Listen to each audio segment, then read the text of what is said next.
Hello and welcome. This is Business Incorporated. Thank you for joining us.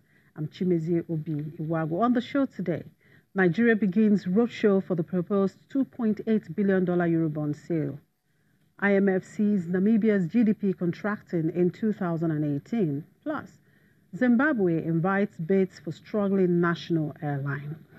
We'll begin with that story on Nigeria's Eurobond sale as the Minister of Finance, Zainab Ahmed, today leads the delegation of government officials to a roadshow in London to market the proposed $2.8 billion Eurobond sale. Citibank and Standard Chartered are financial advisors for the three-day roadshow scheduled to run till November the 14th. Nigerian officials met fund managers in September on a non-deal roadshow in New York to update bondholders on the country's growth plans.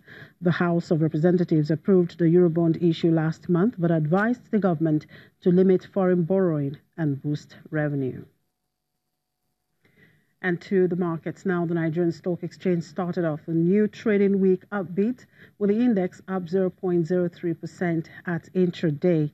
Egypt was also looking upbeat, gaining by 0.53%, but South African JSE index was down 1.28%, making it the only laggard at intraday. Kenya closed positive on Friday. And mixed sentiment trailed the markets in the Middle East as the market in the UAE entered the red zone at intraday.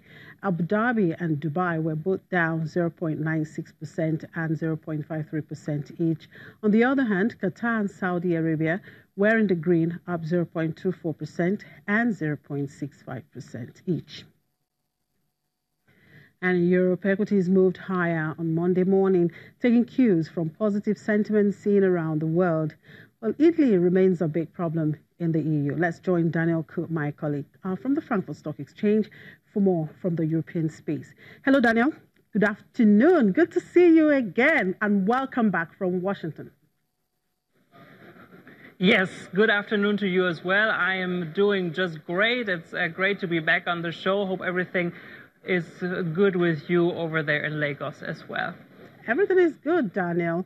Anyway, the EU is talking again about their budget, and that is giving investors lots of worries. Fill us in, Daniel. How are the markets reacting, and what can you tell us about the euro? It has been dropping. Why?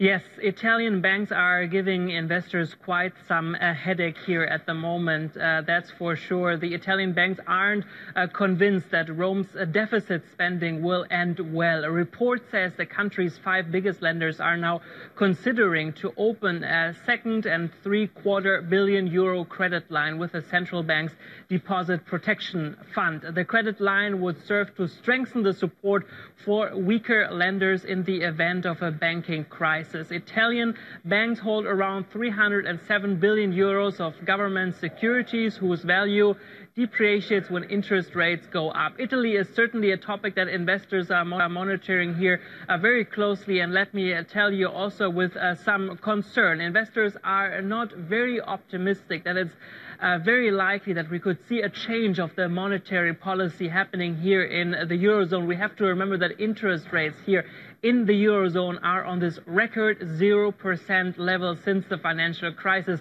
Many have asked for a change for a long time, and with Italy basically in constant crisis mode at the moment, investors don't believe that the ECB is considering to change this anytime soon. All of this is really putting the currency market under pressure today. The euro dropped to the lowest points this morning since June 2017. We are talking here about a level of about $1.13 at the moment. And let's focus a little bit on the Italian banks and how all of this could have an impact also for other lenders here in the Eurozone. We can be very sure that Italian banks are going through an extremely rough period at the moment. They are pretty much every day the big losers at the Milan Stock Exchange over there. The market in Italy is extremely nervous. Nobody really knows in which direction all of this is going to go. And just to put this into perspective for you, since June this year, shares of the biggest Italian lenders lost an amount of 37 billion euros. And it seems that this trend is most likely going to continue.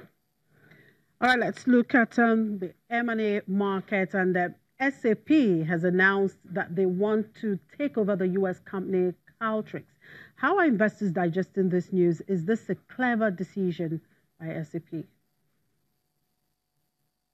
Well, when you take a look at the share price, Shimi, it seems to be a clever decision. Shares of SAP have been in the green here today. And yeah, it really seems that the company continues their big shopping tour, taking now over the U.S. company Qualtrics for $8 billion. It's the biggest takeover in the SAP history. Just at the beginning of the year, SAP was also in the headlines when they announced they would take over for more than $2 billion the company Calidus. So investors do believe that this is a clever decision. Qualtrics is an expert in the software experience management area. They're specialized in recognizing customers on online platforms very fast, and with this, they're able to offer them other interesting products. With this takeover, probably a dream comes true for their founders. It's a traditional startup from Seattle. It was founded in 2002. Their founders are still running the company, and we are hearing that this is also not going to change. All right, the week has just started. What else is on the agenda for this week? Well, Italy is certainly going to be probably one of the #1 topics here this week. Until tomorrow, we will know if the new budget plan will be accepted by the European Union or not. We remember this was not the case some weeks ago. Then Brexit talks are still ongoing. There was some hope that we could reach a Brexit negotiation this week, but when you take a look at how the negotiations are going at the moment, this does not seem to be again the case. Then big companies are also opening their books. Bayer, for example, they will be reporting and delivering their quarterly numbers, RWE as well. Then we will know also more how the German economy is doing. Germany's GDP figures will be also released this week. So a very busy week, and we'll be talking about all these issues and topics in the next days, Jimmy. Sure, let's keep a tab on them. Thank you for your time, Daniel, and enjoy the rest of the day.